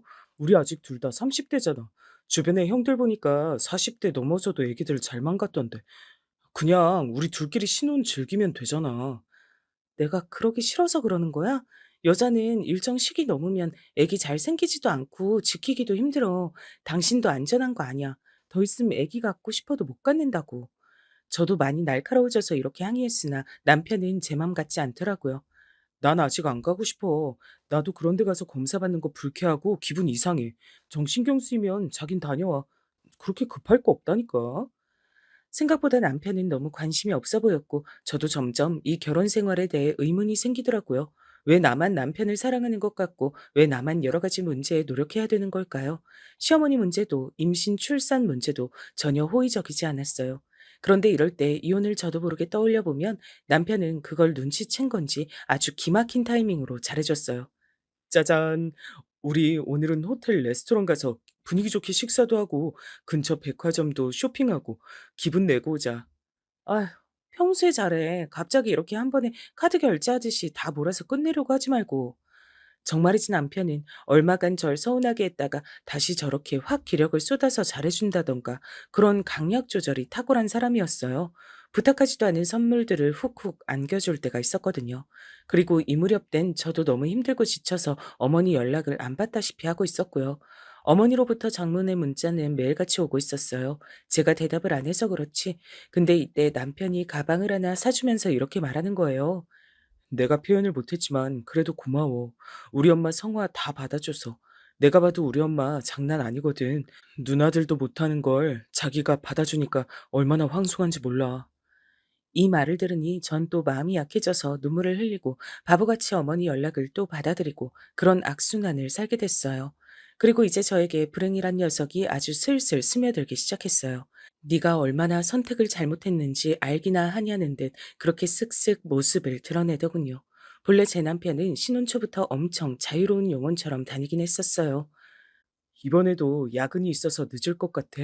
중간에 어중간하게 차 끊기면 대리 부르기도 그러니까 아예 이번엔 부장님이랑 밖에서 모텔 잡고 밖에서 자고 오려고. 당신은 먼저 자. 저도 초반엔 뭘 잘 몰라서 그러려니 했지만 갈수록 이렇게 외박하는 날들이 늘어나더라고요. 어머니한테 시달리는 시간 동안 이 사람은 집에 없고 그러다 보니 점점 의심이 생겼어요. 그래서 새벽까지 안 자고 기다렸다가 술에 떡이 돼서 들어온 남편을 지켜봤고요. 이때가 아마 결혼한 지 한 9개월쯤 됐을 거예요. 몰래 핸드폰을 열었는데 저희 남편은 통화 녹음이 되거든요. 통화 내역에 모르는 핸드폰 번호가 있길래 한번 조용히 들어봤답니다. 그리고 저는 그 내용을 듣고 깜짝 놀랐어요. 오빠, 그래서 언제 또 우리 가게 올 거야? 다음엔 가게 말고 밖에서 만나자, 응? 그래, 나도 우리 예쁜이 보러 또 가야지. 다음엔 부장님 빼고 혼자 갈게. 근데 이쁜이 진짜 밖에서도 나 만나주는 거야? 이런 식의 지저분한 대화가 오갔고 잠깐 숨을 훅 들이마신 저는 심장이 쿵쾅거리는 게 느껴졌어요. 얼른 제 핸드폰으로 이런 내역을 옮겨서 보내던지 했었어야 했는데 그런 것도 못하고 바보같이 그냥 듣고 있었답니다. 바로 남편을 깨우려다가 말은 못하고 혼자 머릿속으로 괴로워하며 얼마간 남편의 동향을 살폈어요. 그런데 와, 이 인간 정말 대단한 게요. 크리스마스에도 외박할 계획을 세우더군요. 회사가 진짜 한시도 날 놔줄 줄을 모른다니까. 이번에 크리스마스에도 1박으로 여지없이 일하러 가야 돼. 당신은 너무 적적하게 보내지 말고 내가 중간중간 전화할게. 아, 또 우리 엄마 전화 오면 진짜 받지 마. 어? 괜찮다니까. 이런 모습을 보고 전 일순간 너무 슬퍼져서 참지 않고 남편에게 곧장 터뜨려 버렸어요. 그리고 전 순진하게도 남편이 바로 인정하고 사과할 거라고 생각했었답니다. 진짜 회사 일 때문에 가는 거 맞아? 그럼 지금 당장 부장님 전화번호 나한테 줘봐. 내가 전화해서 여쭤볼 테니까. 에? 뭐야? 당신 갑자기 왜 이래 무섭게? 부장님한테 전화해서 우리 남편 진짜 회사 일로 이날 쉬는 거 맞냐 물어보게? 나 솔직히 마음이 별로 안 놓여. 당신 왜 그렇게 요즘 밖으로 돌고 안 들어와? 부장님께 그냥 물어보면 끝이잖아. 빨리 나한테 핸드폰 줘봐. 그런데 남편은 아주 기이할 정도로 화를 내더라고요. 당신 진짜 웃긴다. 이런 걸로 전화한다고? 내가 얼마나 개망신당할지 상상도 못하나 보다. 똑같이 회사 생활하는 사람이 왜 그래? 부장님이 맞다고 확인시켜준 다음에 그 다음 내 입지는 회사에서 뭐가 되는데? 이렇게 나오니까 저도 할 말이 없는 거예요. 어쩜 저렇게 당당하게 나오는지. 제가 그 전에 받은 내역이 없었으면 넘어갈 뻔했다니까요. 약간 당황했다가 다시 곧장 따졌어요. 당신 내가 아무것도 모르고 그냥 그러는 것 같지? 나 이미 알고 있어. 아무리 신혼이라지만 아니 신혼이라 그런 거야? 남들은 신혼이라면 더 끼가 쏟아지고 붙어 있는데 당신은 대체 나랑 뭐 때문에 결혼했어? 뭐 때문에 그렇게 말이 장황해 지금? 무슨 말을 하고 싶은 거야? 결국 저는 안 참고 남편에게 오픈해버렸고 생각해보면 이때 너무 일찍 증거를 오픈해버린 것 같아요. 누구긴 누구야. 술집의 미영이. 그 여자랑 크리스마스 때 놀기로 한 거 아니고 어떻게 당신은 신혼의 아내한테 이런 말까지 하게 만들어? 남편은 이때 얼굴 언저리가 엄청 빨개지더니 마구 성질을 내는 거예요. 전 이런 모습의 남편을 처음 봤어요. 와, 씨. 너 뭐야? 뭐 하는 애야? 왜 남의 핸드폰을 보고 그래? 어? 그거. 그리고 아니야. 나랑 상관없어. 이런 식으로 말도 안 되는 변명을 하던 남편은 나중 돼서야 자기 편한 쪽으로 말을 하더라고요. 아, 정말 그때 하도 부장님이 부축해서 간 것뿐이야. 그러면서 우리 부장님은 애가 둘인데 거기서 어중간하게 우리한테 막 윽박지르잖아. 부장님은 머리 아파하고 난 그것 좀 덮어보려고 그 술집 여자 좀 달래보려고 그렇게 말한 거라고. 이렇게 말하고 빠져나가니 저도 그 통화 내용 말곤 특별히 뭐 가신 게 없다 보니 더 밀어붙일 수가 없었어요. 그런데 남편이 먼저 이렇게 말하는 거예요. 그리고 당신 진짜 실망이다. 그렇게 날 의심하면서 어떻게 살래? 이게 무슨 결혼한 부부야? 뭐? 신혼의 아내한테? 난 밖에서 당신이랑 잘 살아보려고 열심히 일하는데 그런 의심이 나고 나 진짜 답답해서 삶의 보람이 하나도 없다. 뭐하러 결혼했나 싶어. 그러면서 점점 제가 두려워하는 쪽으로 결론을 내서 말하는 거예요. 암만 생각해도 당신이랑 나는 서로 같은 길 가기 힘들 것 같아. 저번에 그랬지? 어떻게든 아이 갖고 싶다고. 하지만 난 아직 갖고 싶은 생각 없어. 이렇게 신뢰가 없는 상태에서 만들기도 싫고. 애 아빠 될 자신이 없다. 그런 상태로 애가 태어나는 건 죄야. 뭐라고? 지금 무슨 말 하는 거야? 잘못한 건 당신이야. 이렇게 당당할 일이야? 남편은 이때 뭐랄까, 말 나온 김에 잘 됐다는 어투로 느껴지더라고요. 그러면서 꿋꿋하게 충격적인 선언을 했어요. 우리 이혼하는 거 어때? 그것도 난 방법 중에 하나라고 생각해. 서로 더 잘 살고 행복하기 위해 결혼했지만 그보다 더 좋은 방법이 있으면 고민해보는 거지. 난 나쁘지 않다고 보거든. 암튼 생각해보고 내 개인정보는 더 이상 그렇게 몰래 보지 말아주라. 솔직히 당신 무서워. 이러면서 냅다 나가버린 남편을 보고 저는 본전도 건지지 못하고 당한 느낌이 들었어요. 남편이 울면서 제 발 앞에 꿇어 엎드려서 사과를 해도 모자랄 판국에 왜 저렇게 당당한 것일까요? 게다가 저는 어디 하나 뚜렷하게 기댈 곳도 없었고 그냥 바보같이 남편의 뜻에 맞춰 조용히 참고 있었어요. 다행인지 불행인지 이달에도 임신은 안 돼서 포기하고 있을 때였고요. 그러고 남편은 더더욱 저랑 연락이 잘 안 되었고 아예 대놓고 외박하고 따로 돌더라고요. 저도 바보같이 어머니에게 이런 사정을 털어놓고 위로를 받고자 했는데요. 진짜 어림도 없는 소리였어요. 뭐라고? 명훈이가 술집을 드나들어? 여자가 있는 것 같더라고? 걔는 그럴 애가 아니야. 지 애비는 옛날에 기집질 좀 해서 내 속을 썩였지만 명훈이는 내 피가 있잖냐. 좌우지간 절대 그럴 놈이 아니야. 네가 너무 예민한 거야. 하지만 제가 증거로 다 들었어요. 그 뒤로 집도 잘 안 들어오고 이혼하재요. 전 어떡하면 좋아요, 어머니. 아이고, 어떡하냐, 진짜. 어머니는 이때는 아들 부부가 이혼할까 봐 걱정하시는 듯 했지만 역시 팔은 안으로 굽더라고요. 글쎄 얼마 뒤에 이런 내용으로 전화를 걸어오신 거예요. 그러지 말고 나는 명훈이 말도 그렇게 틀린 건 아니라고 본다. 너 그렇게 힘들고 어쩌고 하면서 계속 둘이 붙어 있을 필요가 뭐 있냐? 생각 들었을 때 빨리 갈라서는 게 낫지 않겠어? 둘 다 젊지 않냐 너네.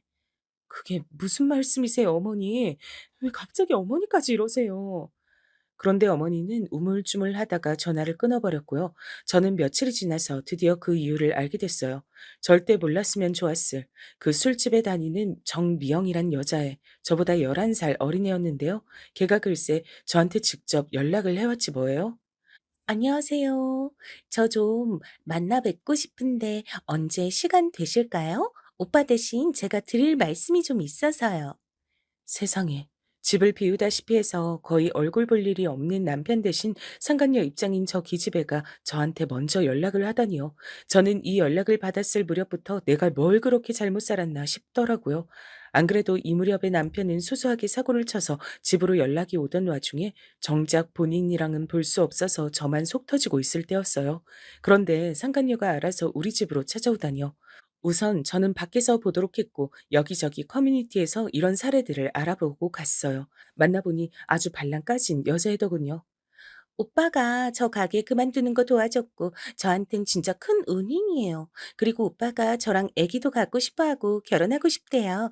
사실 오늘 여기 나오는 거 오빠가 엄청 말렸는데 제가 너무 답답해서요. 대체 왜 이혼을 안 해주시는 거예요? 내가 왜 그쪽한테 그런 사정을 일일이 다 말해야 돼? 아가씨 이러는 거 집에서 알고 있어?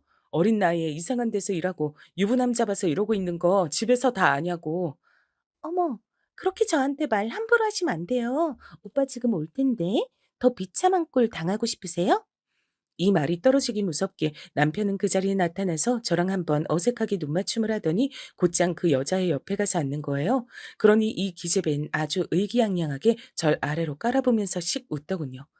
결혼 생활 그리 길지도 않다면서요. 그리고 오빠가 내내 너무 싫다고 살고 싶다고 계속 얘기했어요. 그 상황 파악이 좀 되셨을 테니까 속도 좀 빨리 내주셨으면 좋겠어요. 그러면서 그때 부인하고 아니라고 난리를 치던 남편이 이젠 저한테 바로 직통으로 말하는 거예요. 나도 같은 생각이야. 이렇게 늦게 말해서 좀 그런데 암튼 난 미영이랑 살고 싶어. 와, 아니라고 무슨 부장님한테 직접 떼내 어쩌고 떼내려고 했단 건 뭐야? 그땐 엄청 술집 여자 더러운 것처럼 취급했잖아. 전 일부러 들으라고 자극하면서 말했고 여기에 바로 바짝 약이 오른 이 여자인 눈치채고 난리를 치더라고요. 아, 정말 취해서 못 봐주겠네. 뭐 이길 게 없으니까 그렇게 날 깎아내려야 성이 풀리시겠어요? 그만 버티고 그냥 이혼하세요. 아님 나가 죽던지. 왜 그러고 붙어있대 진짜. 이해가 안 되네. 이 기집애도 보통 바닥에서 구른 애가 아니라 그런지 말 꽤 험하게 하고 엄청 뻔뻔하더라고요. 거기 바짝 붙어있는 남편을 보니 도저히 제가 감당할 사이즈가 아니었어요. 그러니 제가 할 수 있는 건 아주 한심한 인신공격밖에 없었답니다. 다시 생각해도 한심해서 눈물이 날 것 같아요.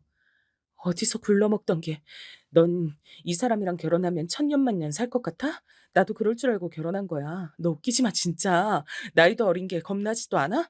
당신은 이딴 거랑 굴러먹으면서 무섭지도 않아? 아주 병이 득식을 할 텐데. 그런데 이 말을 하자마자 저는 정신이 번쩍 들어서 머리가 한번 세차게 흔들렸어요. 남편은 처음에 여기 들어오는 것도 멋쩍어서 쭈뼛쭈뼛 들어왔던 주제에 저 말 한마디에 확 열이 올라버린 거예요. 그 상간녀, 어린 술집 여자애를 지킨다는 대단한 정의심에 불타올라서 제 얼굴을 지 멋대로 손대버린 거예요. 입 안 다물어? 니까짓 거랑 비교가 안 되는 애야. 좋게 끝내주려고 했더니 계속 그렇게 입으로 매 벌지 말고 좋은 말 할 때 당장 제 발로 걸어 나가. 더 험한 꼴 보기 전에.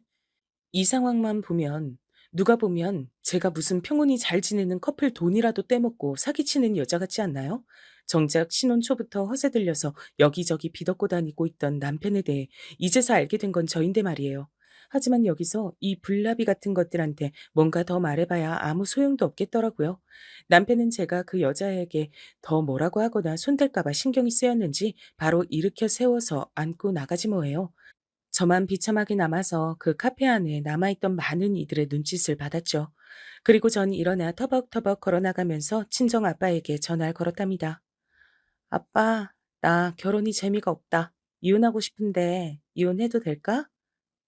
딸, 왜 그래? 무슨 일 있었어? 김서방이랑 뭐가 안 좋아? 재미가 없어서 이혼한다니 그게 무슨 말이야? 아빠는 일하다 말고 심장이 콩 하고 내려앉으셨는지 목소리가 막 둥둥 떠 있으시더라고요.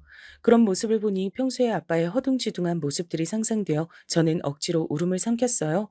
남자 홀몸으로 이혼하고 날 이렇게 키워서 서울로 보내줬는데 그런 딸이 이혼하고 돌아오면 우리 아빠 얼마나 우울할까요? 꾹 참고 아빠에게 물었어요. 아빠, 아픈 건 괜찮아? 나 그냥 농담한 거야. 병원은 꾸준히 가고 있지? 나이 70이 넘어서 이제 다 조심해야 되잖아. 아이고, 너 진짜 그런 장난 두 번 다시 치지 마라. 아빠 너무 놀래서 기절할 뻔했어. 노인네 그렇게 놀리면 못 쓴다. 아빠는 어지간히 놀라셨는지 연신 숨을 내쉬시는데 그런 모습을 보고 쉽게 이혼을 결정하기 힘들더라고요. 물론 이런 사정을 알면 당연히 이혼하라고 하시겠지만 그러면서 아빠 마음이 얼마나 썩어 문드러지겠어요. 전 그 누구에게 이런 상황을 말하지 못하고 열심히 바람과 외도, 불륜 등에 관련된 사례들만 인터넷으로 찾아보고 있었답니다. 앞만 봐도 저에게 그다지 득될 게 없더라고요. 그러면서 제가 이혼을 안 하고 버티고 있으니 이런 상태로 어느새 시간이 1년이 더 갔어요. 집은 이미 남편 명의로 살고 있었고 그 인간은 그년이랑 살림을 차렸고 저도 돈을 벌고 있으니 버틸 수는 있었는데요. 진짜 왜 저러고 살았을까요? 그 시간 동안 멍청하게 기다리고 참기만 한 게 아니고요. 그 기집애한테 문자로 괴롭힘까지 당했는데 말이에요. 몇 개 소개해 드려 볼게요. 이제 언니라고 불러도 될까요? 대체 언제 이혼해 주실 거예요? 보니까 저 상간녀라고 쉬워서 엿먹이고 싶으신 것 같은데 저 그런 거 겁 하나도 안 나거든요. 그리고 그러면서 본인 나이만 먹고 애도 없는데 사랑도 없는 결혼을 왜 유지하려는 거예요? 안 비참해요? 나 같으면 진짜 그러고 사느니 죽겠다 정말. 전 처음에 이 문자를 받았을 땐 뒤에서 숨어 있는 남편이 너무 비열하게 느껴져서 같이 막 따지는 문자를 보냈어요. 겁도 없이 이런 문자 당당하게 보내놓고 너 무사할 줄 알아? 내가 증거 다 모아서 고소하고 너한테 책임 물을 거야. 좋은 말 할 때 입 닥치고 꺼져. 어머, 너무 무서워서 기절하겠네. 싫은데요? 우리 오빠랑 행복하게 신혼 놀이하는 거 매일매일 언니한테 보내드릴 거예요. 그니까 눈치가 있으면 언니나 좀 꺼져주세요. 그러면서 이 기집엔 정말 악랄하게 한 달에 두어 번 정도 꼭 저한테 이상한 문자들을 보내더라고요. 저렇게 윽박 지르던 것과 달리 지도 캥기는 게 있었는지 사진 같은 건 안 보냈고요. 그냥 헤어져 달라는 문자를 계속 보냈어요. 그러던 차 그렇게 저한테 집착하고 못 살게 굴던 우리 어머니 말이에요. 어머니가 저한테 먼저 찾아오셨지 뭐예요. 그래서 뭐라고 하셨게요? 그래, 저기, 너 이 집에서 언제까지 이러고 있을 거냐? 너 이거 정신병이야. 병원 가봐야 되겠더라. 네 친정아빠한텐 내가 연락하는 게 좋겠냐?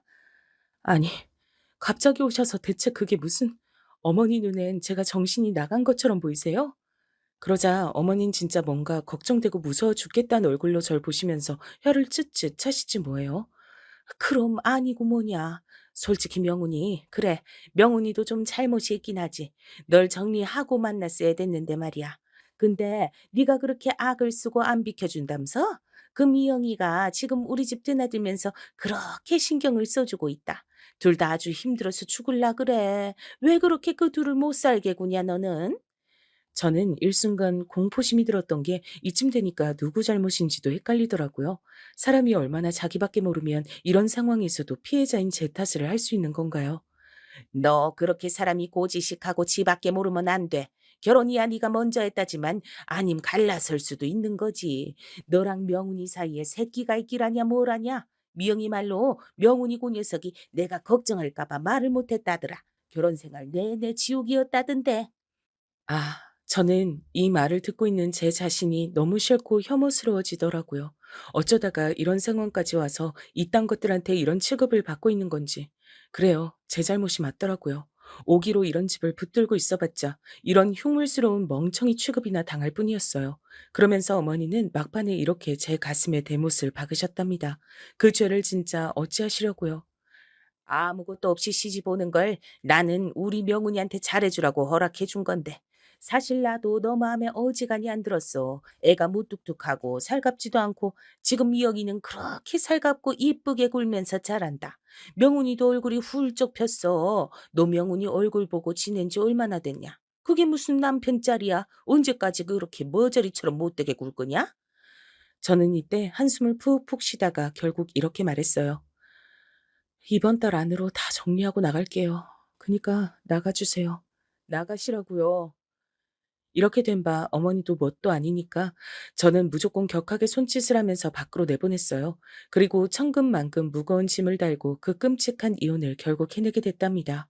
이혼하고 법원을 드나드는 동안에도 남편과 그 기집엔 팔짱을 끼고 같이 다녔고요.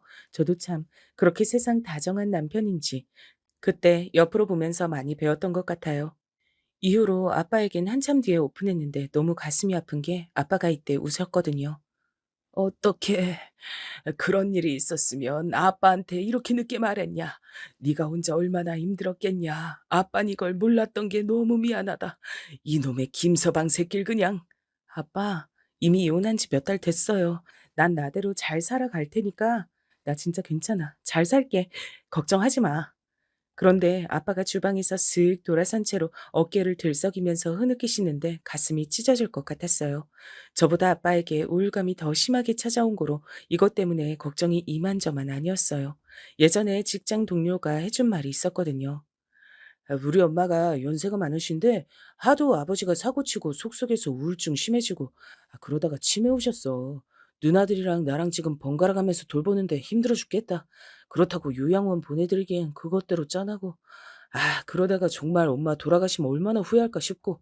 인생 진짜 잔인해. 그러니 전 아빠 마음을 풀어드리고 싶어서 애써 시간을 보내고 그러고 있었는데요. 이 와중에 한참 시간이 지나 모든 산통을 깨뜨린 일이 있었답니다.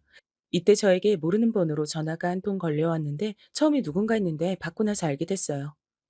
여보세요? 안녕하세요. 저예요, 미영이. 잘 지내셨죠? 누구? 어머 세상에. 뭐야? 미친 거 아니야? 어디라고 전화를 걸어? 제 전화번호 바꿔서 전화해 본 건데 역시 그전에 차단해 두셨던 거 맞네요. 어쩐지 아무리 전화해도 안 받으시더라니. 돌았어? 무슨 정신으로 나한테 연락하고 난리야. 이혼한다고 별 주접들을 떨 때는 언제고. 다신 연락하지 마. 한 번만 더 전화하면 가만 안 있을 거야. 이 말을 하는 데에도 저는 막 턱이 떨리고 이가 따다닥 부딪히는 게 느껴졌어요. 정말 진짜 정신병자가 누군지 이 인간들은 진짜 모르나 봐요. 끔찍한 피해를 입혀놓고도 어떻게 가해자가 먼저 연락을 해가지고 속을 뒤집어 놓을까요? 심지어 전화만 건 게 아니라 우리 회사 앞에 찾아왔지 뭐예요. 그건 어머니 아니면 남편이 알려줬을 텐데 말이에요. 잠깐 나와보세요. 저 드릴 선물이 있거든요. 요 앞에서 기다리고 있으니까 얼른 나오셔야 돼요. 바빠서 얼른 가봐야 되거든요. 뭐야? 너 진짜 가만 안 둬? 너 거기서 딱 기다려, 이 미친 거사. 저는 이때 거의 이성을 잃다시피 해서 엘리베이터도 아니고 회사 계단으로 뛰어내려가다가 잠깐 멈춰서 숨을 몰아쉬었어요. 사람이 이렇게 피가 말라서 화병으로 죽기도 하겠구나 싶더라고요. 우선은 숨을 고른 뒤 인연한테 할 말을 머릿속으로 정리하면서 다시 찬찬히 내려갔어요. 회사 로비 입구에서 기다리고 있던 그녀는 아주 화려하게 꾸미고 나타나서 생글생글 웃고 있는 거예요. 어머, 생각보다 멀쩡하고 좋은 회사 다니네요. 그러게, 이혼하고 얼굴 너무 좋아 보인다. 진즉 그러고 살았으면 얼마나 좋았겠어요? 주접 떨지 말고, 여기 왜 온 거야? 할 말 있으면 빨리 말해. 여기서 쫓아내기 전에. 아이, 참, 성질 대단하시다, 진짜. 그러다가 우리 오빠한테 얻어 맞아놓고 여전히 맷집 좋으신가 봐요. 됐고, 이것부터 얼른 받아보세요. 그러면서 이 기집엔 저한테 웬 봉투 하나를 내밀었는데 제가 안 꺼내 볼 것 같았는지 이미 슬쩍 꺼내서 주더라고요. 여러분 이 세상에 그 안에 들어있던 건 무려 청첩장인 거예요. 이걸 꺼내본 전 저도 모르게 깊은 한숨이 퍽 하고 쏟아져 나왔어요. 아, 이걸 주겠다고 정성스럽게 여기까지 찾아왔어? 별 또라이다 보겠네 진짜. 보세요. 어머니랑 셋이서 패밀리샷도 찍었고 오빠 살 붙은 거 보이죠? 얼굴이 완전 폈어요. 우리 이제 곧 시골이거든요. 날짜 확인해 보시고 이날 꼭 축하해 주러 오셔야 돼요. 전 이때 곧장 이기집의 얼굴에 제 얼굴을 가까이 갖다 대고 물었어요. 이혼해줬잖아. 니들끼리 살라고 꺼져줬잖아. 나한테 이러는 이유가 뭐야? 결혼하고 임신 출산하고 애 돌잔치에 학교 가는 것까지 나한테 보고할래? 나한테 대체 무슨 억하심정이 있어서 그래? 진짜 돌아버린 거 아니야 너? 그러자 얼굴을 쓱 빼더니 눈은 굳어있고 입만 귀까지 찢어가며 억지 웃음을 짓더라고요. 그렇게 뱉는 말에 저는 정신이 훅 들었어요. 뭔가 얻어맞기라도 한 것처럼 말이에요. 와, 전 이렇게 여자로서 매력도 없고 멋도 아닌 여자한테 그딴 말 들었던 게 정말 잊을 수가 없거든요. 오빤 정말 짐승 같은 여자라고 신경 쓰지 말라고 하지만 전 정말 그쪽 제대로 엿먹여주고 싶어요. 아, 진짜 내가 얼마나 어디까지 널 참아줘야 되겠냐?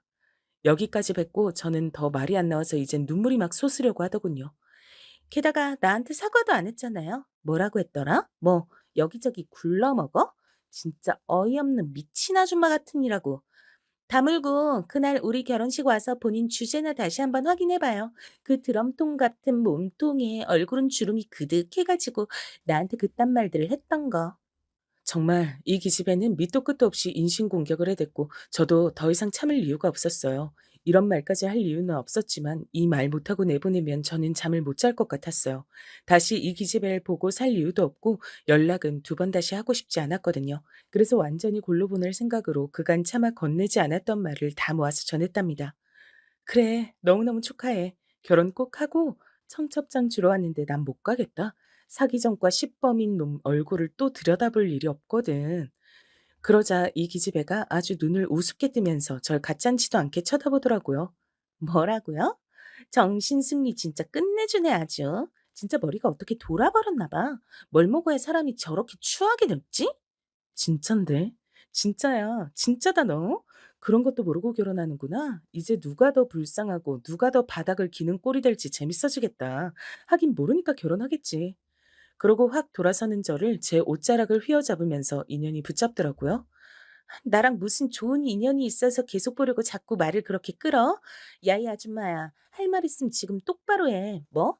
누가 사기가 어쩌고 어째? 사긴 아줌마가 쳤겠지? 미친 아줌마야. 이혼 안 해주고 그렇게 추하게 버텼던 게 누구더라? 정신 승리를 누가 하는 건지 모르겠네. 왜? 그렇게 막 굴러먹던 너도 네가 결혼하고 가정이란 거 꾸려보려고 하니까 겁나지? 사귀니 정가니 시범이니 어쩌고 하는 소리 들으니까 무섭지? 이제 보니 난 너한테 고마워야겠어. 너 덕분에 쓰레기 잘 치우고 훌몸 됐으니까. 이러니 이 기집엔 그냥 넘기기엔 너무 찝찝한 소리라 그런지 지금 바로 해결하고 싶어 하더군요. 잔머리 굴리지 말고 할 말 있으면 지금 똑바로 말해. 네 손으로 확인해봐. 여기저기 횡령하고 돈 꾸고 사기친 거 한두 가지 아니야. 나도 그 인간이랑 너랑 만나는 거 알고 뒷조사할 때 알았어. 생각해보니까 네 말 맞다나 내가 진짜 등신이긴 했다. 그런 거 알고도 쓰레기 못 버리고 껴안고 있었으니까. 진짜 이 말하면서 저도 느꼈어요. 사실 집 앞으로 날라온 우편물들도 몇 개 있었고 결혼 전에도 돈 관련해서 허세가 있긴 했는데 그런 부분에 혐의가 있었고 전과가 있는지 전 몰랐어요. 근데 수상한 우편물들 몇 가지 뜯어보다가 알게 됐고 어머니나 남편이나 둘 다 연락이 안 되니 묻지도 못했어요. 하지만 물어본들 그들이 뭐 순순히 말이라도 해줬을까요? 그렇게 속으로 꾹꾹 참고 있다가 어머니까지 나서서 뭐 잘났다고 이혼하라고 지들이 저렇게 나오니 그냥 어찌어찌 이혼을 하게 됐죠. 새삼 그 사실에 대해서 개운하다거나 잘됐다거나 하는 생각은 못하고 있었거든요. 하지만 이제 그 불행의 씨앗은 저쪽으로 넘어간 셈이 됐더군요. 아직 나이가 어려서 그런 건지 아주 미세하게 겁을 먹은 눈치긴 했어요. 아, 진짜 무슨 말을 하는 건지. 나보고 그 말을 믿으라고? 우리 오빠가 뭐? 사기? 택도 없이 좋은 신혼집이나 예물이라던가 뭐든 해준 거 없는지 알아보기나 해봐. 그런 거 갖출 능력 안 되니까. 나도 집 정리할 때 그 인간 빈털털이라 깜짝 놀랐어. 처음엔 그냥 나 안 주려고 그런 줄 알았는데 빚 많던데. 제 말에 점점 눈이 커지고 동공이 흔들리던 그녀는 입이 완전 삐뚤어지고 어그러져 있었어요. 모를 수도 있었을 텐데. 어쩌면 너도 복은 있나 보다. 혹시 애라도 생긴 건가? 너 그렇게 나한테 나이 많아서 임신 못할 거라고 약올렸지? 그래, 넌 젊고 건강해서 임신이라도 했니? 어떡하냐? 사기꾼 새끼 애를 뱄음 그만한 저주도 없는데? 그런데 이 말에 이기집애는 얼굴을 팍 찡그리더니 서둘러서 제 앞에서 사라져버렸어요. 그러고 전 한참 그 자리에 남아 씩씩거리면서 어깨를 들썩거리다가 암만 생각해도 분이 풀리질 않더라고요. 진짜 그러고 보니 내가 이렇게 쥐 죽은 듯 살 게 아니고 떠벌리듯 이혼당한 걸 그렇게 억울하게 여길 게 아닌데 말이에요. 전 어디서 그렇게 용기가 밀려왔는지 몰라도 이때 바로 전화를 걸었어요. 정말 너무도 오랜만에 거진 1년 정도 만에 전 시어머니에게 연락을 했던 거예요. 처음엔 몇 번을 안 받다가 저도 문자를 하나 남겨뒀답니다. 그 사람 결혼한다면서요? 축하드려요. 그 전에 혹시 모르실 것 같아서 중요한 얘기 해드리려 해요. 모르고 장가 보내시면 귀한 아들 앞길 다 망치실걸요? 보는 대로 전화 주세요. 그러니 이 문자 보낸 지 5분 만에 전화가 곧장 걸려왔고 앞서 그 정미영 그 지배를 만났던 제 반응처럼 어머니는 저한테 욕부터 쏟아내시더라고요. 근데 전 다 자르고 말했어요. 어머니, 그러실 게 아닌데 지금 진정 좀 하세요. 우선 아들 새 장가 보내셔서 좋으시겠어요? 그리고 보아하니 손주인지 손녀도 보실 것 같은데 겹경사네요. 근데 이 사람 전과가 상당한데 그거 예비 며느리가 모르는 것 같더라고요. 제가 알려줬어요. 뭐? 너 어디야 지금?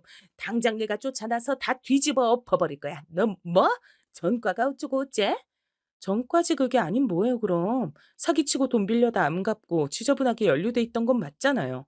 그래서 이혼할 때 그렇게 지지부진하게 끌어대시더니 어디서 돈이 나서 이렇게 호화로운 곳에서 재혼을 한대요. 네 목소리 듣기 싫으니까 끊어. 한 번만 더 연락해봐 너. 더 중요한 얘기가 있는데요. 안 들으시면 후회하실 텐데. 할 얘기 빨리 하고 꺼져. 뭔데? 이때 저는 침을 한번 크게 꿀꺽 삼키고 말했어요. 앞만 봐도 어머니는 모르실 것 같은 분위기였고 이걸 전달하는 게 제 입장이라는 게 왜 그렇게 쾌감이 느껴지던지요. 어머니, 새로 들이실 그 예비 며느리 어디서 골라먹던 앤지 모르시죠? 듣기론 어디 얌전한 회사 여직원인 줄 아시는 것 같은데 절대 아니에요. 전 얼굴도 모르는 이전 시아버지께서 그렇게 기집질을 하셨다면서요. 아들도 기집질하다가 주워온 여자애랍니다. 모르셨죠? 뭐? 기집질? 술집에서 이놈 저놈 굴러먹고 붙어먹던 이쁘장한 여자애가 어머니 며느리로 들어와서 어머니 어머니 하고 애기까지 생겼네요. 그거 어머니 사랑하는 아들 명훈이 앤지 아님 아직도 몰래 거기서 일하고 얻어온 애일지 누가 아나요? 유전자 검사할 때까지 기다리실 수 있으세요 어머니 성질에? 이 뒤로 어머니는 뭐라 뭐라 허우적거리면서 말 비슷한 소리를 내곤 있었지만 그 태도를 보아하니 역시 둘이서 어떻게 만났는지 모르시더군요. 저는 양쪽으로 아직도 서로들 존재를 몰랐다는 게 신기하면서 어쩌면 당연하다는 생각이 들었어요. 그런 치부 하나 오픈하지 못하고 만나지도 못할 주제들끼리 뭐가 잘나서 저란 사람 하나 엿먹이는데 그렇게 공을 들였던 걸까요? 저도 쫓겨나듯 이혼은 했지만 새삼 이때 되씹어 보면서 생각하니 비로소 제 상황이 정리가 된 듯 했어요. 누가 뭔가 나서서 정리해주는 느낌. 네 잘못 아니고 쟤네들이 쓰레기들이야. 저런 것들하고 엮이지 않아서 잘 됐어. 하고 말해주는 것 같더라고요. 아무튼 덕분에 저는 그렇게 치고만 빠져서 이후로 번호를 바꿔버렸답니다. 그 둘의 근황이 어찌 됐는진 모르겠지만 그 정미영녀는 한눈에 봐도 아주 정신이 약해 빠져 보이는 게 남편이 빈털터리 사기꾼인 거 알고도 살 것 같진 않아요. 그리고 우리 어머니 그 성질과 그 집착과 결벽증에 술집서 굴러먹던 어린 며느리 들일 일은 더더욱 없을 테고요. 제 발로 불질르려 들어온 그 불나비 같은 인생을 그렇게 뒤늦게 엿먹인 뒤 저는 새로운 삶을 살기 시작했어요. 직장도 이번에 큰 결심하고 옮겼고요. 내년부턴 친정아빠를 모시고 함께 살 계획이에요. 둘이서 한 달에 한 번씩은 공연도 보고 시간을 내서 되도록 좋은 기억들을 많이 만들면서 부녀간 불행했던 옛날의 기억들, 그리고 현재에 이르는 많은 상황들을 지워갈 예정입니다. 그럼 모두들 평안하시고 건강히 열심히 살아가시길 바래요. 감사합니다.